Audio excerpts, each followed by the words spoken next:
అందుచేతన దేవుడు మనతో వాక్యంతో మాట్లాడుతున్నాడు. కొలస్సీయులకు రాసిన పత్రిక 3వ అధ్యాయము 1వ వచనం నుండి చదవండి. కొన్ని వచనాలు. మీరు క్రీస్తుతో కూడా లేపబడిన వారైతే పైనున్న వాటినే వెదకుడి. ఏం వెదకమంటున్నాడు? పైనున్న వాటినే వెదకుడి. మీరు యేసు క్రీస్తుతో కూడా లేపబడినట్లయితే ఈ లోకంలో నీ ఇష్టానుసారంగా బ్రతికేశావు, నీకు నచ్చినట్లుగా బ్రతికేశావు, నీవు కోరుకున్నట్లు బ్రతికావు. ఇప్పుడు ఈ వాక్యము నీ చెవిలో పడింది. ఈ వాక్యము విని నీ బ్రతుకు మార్చుకున్నట్లయితే ఆయనతో కూడా నువ్వు క్రీస్తుతో లేపబడిన వాడు. ఈ పాపం అనే జీవితానికి సమాధి చేసి పాపం అనే జీవితాన్ని పూర్తిగా తొలగించుకొని యేసుక్రీస్తు వారితో నువ్వు లేపబడిన వాడుగా ఉండాలి. ఆయనలో నూతనముగా నువ్వు అంటు కట్టబడిన వాడిగా ఉండాలి. ఈ లోకానికి సమాధి కట్టేయాలి. పాప జీవితాన్ని పూర్తిగా విడిచిపెట్టాలి.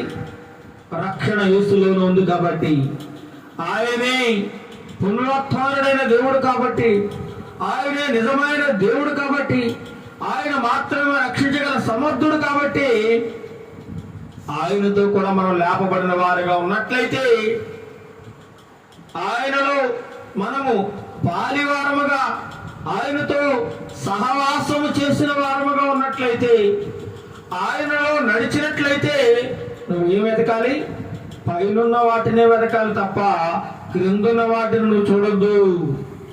చాలా మంది ఈ లోకములో కింద కింద ఏముందో అని వెతుకుతా ఉన్నాడు. కింద అంతా కిందే, ఇక పైనది మనకు అవసరం లేదు.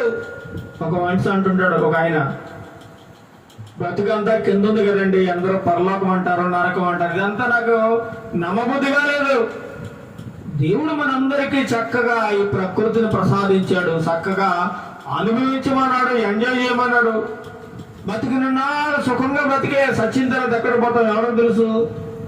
అందుకని భూలోకంలో ఉండగానే మనం ఏది తినాలో తినేయాలి, ఏది చెయ్యాలో చేసేయాలి, ఏది త్రాగాలో త్రాగేయాలి. చచ్చినాక ఎక్కడికి వెళ్తామో మనకు తెలియదు కాబట్టి బతుకుండగా మనం మన ఇష్టం వచ్చినట్లు బ్రతకాలంటున్నాడు. అది నిజమా చెప్పండి? నిజం కాదది. అతను ఒక భ్రమలో బ్రతుకుతూ ఉన్నాడు.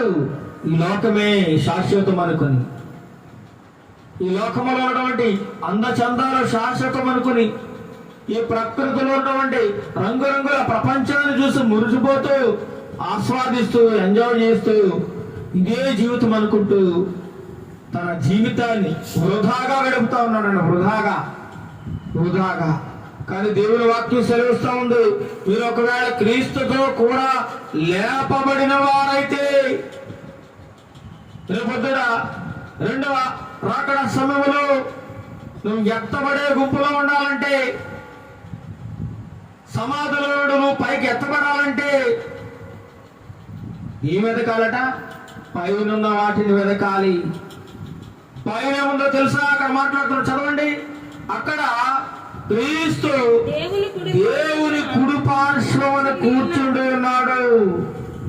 ఇక్కడ అసలైన వాడు మనకున్నాడండి. ఎవరు? యేసుక్రీస్తు ప్రభువారు పైన దేవుని కుడి పార్శ్వమున యేసుక్రీస్తు ప్రభువారు కూర్చుని ఉన్నారట. ఆయనకు ఒక పెద్ద సింహాసనం వేయబడి ఉంది. అక్కడ పరలోక రాజ్యములో గొప్ప గొప్ప ఇండ్లు కట్టబడి ఉన్నాయి. కెరూబులు, సెరాపులు ఉన్నారు. కొన్ని వేల కోట్ల మంది దేవదూతలు ఉన్నారు. అక్కడ నిత్యము ప్రకాశిస్తూ ఉంది. అక్కడ ఆకలి లేదు, దాహం లేదు, చీకటి లేదు, పాపములకు చోటే లేదు. ప్రశాంతమైన జీవితం అక్కడ ఉందండి. ఈ లోకములు బ్రతికినంత కాలం కష్టాలు, నష్టాలు, బాధలు, ఈరుకులు, ఇబ్బందులు, శ్రమలు, ఇది నాది అది నాది అనుకుంటూ బ్రతికినంత కాలం కష్టాలు అనుభవిస్తూ జీవించాలి. కానీ అసలైన సంతోషము, ఆనందం పైనుందండి. పైనుందనే సంగతిని చాలా మంది మరిచిపోయి బ్రతుకుతూ ఉన్నారు. ఈనాటికి క్రైస్తవులకు ఒక నిరీక్షణ ఉండాలి. కానీ ఆ నిరీక్షణ పరలోక రాజ్యం అనే సంగతిని మర్చిపోయి హాయిగా ప్రశాంతముగా లోకములో కలిసిపోయి తమ ఇష్టానుసారముగా జీవితాన్ని కొనసాగిస్తున్నారు. ఎందరో ఉన్నారు.